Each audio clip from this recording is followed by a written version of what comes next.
Ekivulu kitegeka mwaka ki? Ekivulu nakitegekere mwanko gwawere, that was 2024 November.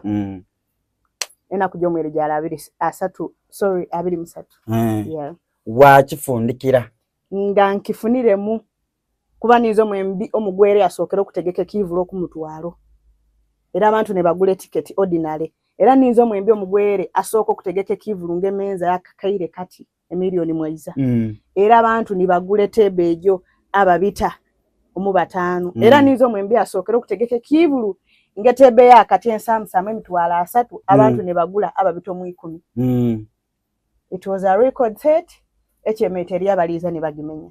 So ninfuna muke ebitontono kubera ndikubona kuwena weda wevuga. That is it. So music webugwere tumufunire kumu oboli abayino muziki ogutumula era nako babana bali eyabe embolwe ikanti mutuonere kuiswe timwabimba musimeke bye tukolere mubiyege kusa mwafuna ebye tufuniremu omurugendo. Ene mbadino okobyo tolina 14 kuli ku video imekaye video amazima embla video ejenkoba nti eno naye sofenye embe ibiri akaina na lunu oluyaka nkutaka ino luina visual videos kine video yes ene tambuze oremba but inzira video eyamani nti neno but I'm looking forward ochikolako.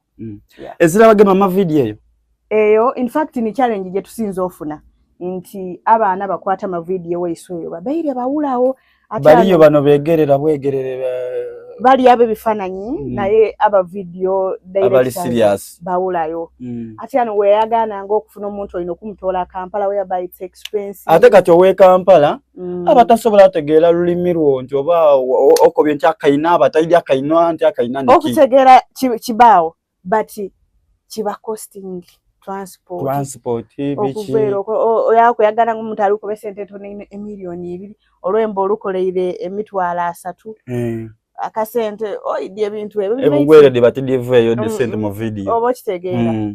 So na tune kibuzo ekindi. Yes. Gloria Baire mufumbo. Gloria Baire is timufumbo but I'm seeing someone eriyo omuntu ali awo tayogereke kata konwa asoloko dio nkainana ate anoka isino yavuga kigali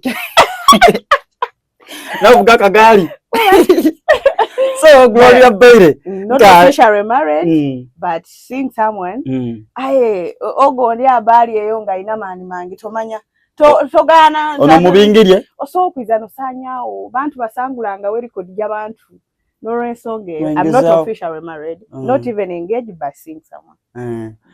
Gloria Baire bibuzo mbirina bingi mukuba nebibuzo bingi ejife wano tutubana bintu byantalo tutwenda byaki byantalo muwa ebugwere nene ebusoga wabawo kwegomba omwembe akoti ketofoze singane mba kuno omwembe gondi ngate ko bantu obachi nti mu busoga wano wandye gombye kukwemba kuna muntu ki buti mu busoga wano okusolo gaita obwongo mu baana abalenzi balenzi omuntu gwe nandye gombye okwemba kunaye yandibeire silicone avocos. Yes. Ni papa lawyer Simba yena chinkubira bulungi wabampeire chance nje bali ino then twiro mu bana abayisu abala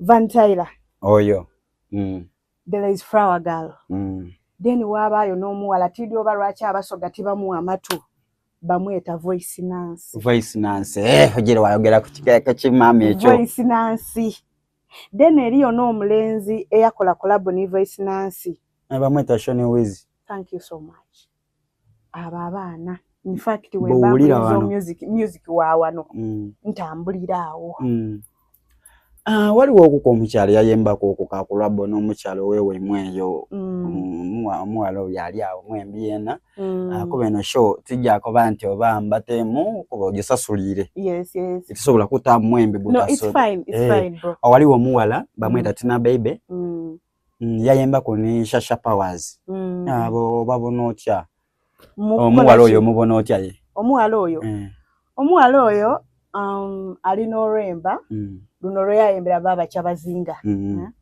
I loved that song. Akakemba kalungi. She's not bad okola nayo kolabo. Ayo woba ompeire chance nti inonde mu mulala oba babiri. I would choose Van Tyler. Voice Nancy Flower Girl. Yes. Okay. Ate tukaja mu maiso tuini Gloria Bailey. Ononga munange empologoma eyebugwere. Era nisana akwenda afuka empologoma mu Busoga. Aisanta ko bate tajja kwanta aije kulumba Basoga. Wabula anongera okutegeeza iwe wena ali kwenda okujja ebweru. Ndi kulagira kampuni erindala yonka jolino kubanga munange wegemako. Kampuni eno bajeta Truth Always Tours and Travel. Enonge etwala abantu ebweru kugobera ku passport yasobola kubanga ekugobera ku mirimo gyobo olikwenda okukola. Etwala abantu munsi ndala yonka. Walala wonka esano we balina munange obuyigirize bakutwala Dubai. Era nga emirimu gyebwe ojja kubanga ogibona okuposta gibasobola kubanga bakola ki? Gibasobola kubanga bakutwala jojo kubanga okola. Emisala giba mirungi. Era bw'ove Uganda otukira ku company otukira ku wenu wojo okola tiko ba mumpozi ate bakutwaire bali kutwala mu biyumba wobo ojobe eno company nungi kuba kunambedo company ene yaganibwa jinja wojo kubanga oyagana munange company eno bakugobera ku nsonga eyo nti kubalina ni company nyingi editwala abantu ebweru dibagemagana nabo bajiba connectinga nayo yasobola kubanga kugobera ku mulimo wajove Uganda ngoli tukira kuki akumulimo begemeku bajasobola kubanga bakuyamba. Era wenawo nakutegeeza Senga Juliana ajja kubanga akugedya akabina iwe omukyala akabina kabenga aka Gloria Bailey akabina kanene akagega kazira ku netaga wetaga akabina kati wenja kutwale wa Senga Juliana akongereremu ate kabiri bwoba na akabina kibitirira kijja kubanga kibitirira. Se munange Senga Juliana ada kubanga akugedya akabina bwa mabere agagedya amunanga to oboyenda kubanga osala omugedo gwona agusala sosobola kubanga omutukirira kunambe doli kubona wansa awo ni Senga Juliana abaami amani matono munange akweza engulu abaana wabango basindika dada muje mu usule kweyo yo wageze saida galali no likola litie waka Senga Juliana yali oti yatuke gwere ali oti yatuka yoko atuka yoba yatuka ali oti yatukire kuba basaiza bagwere ngerege batukunkumulamu so kolinda bagwere mu balina inere tokobaku bana bataita abo twasenga Basoga ize kukoleire baba se munange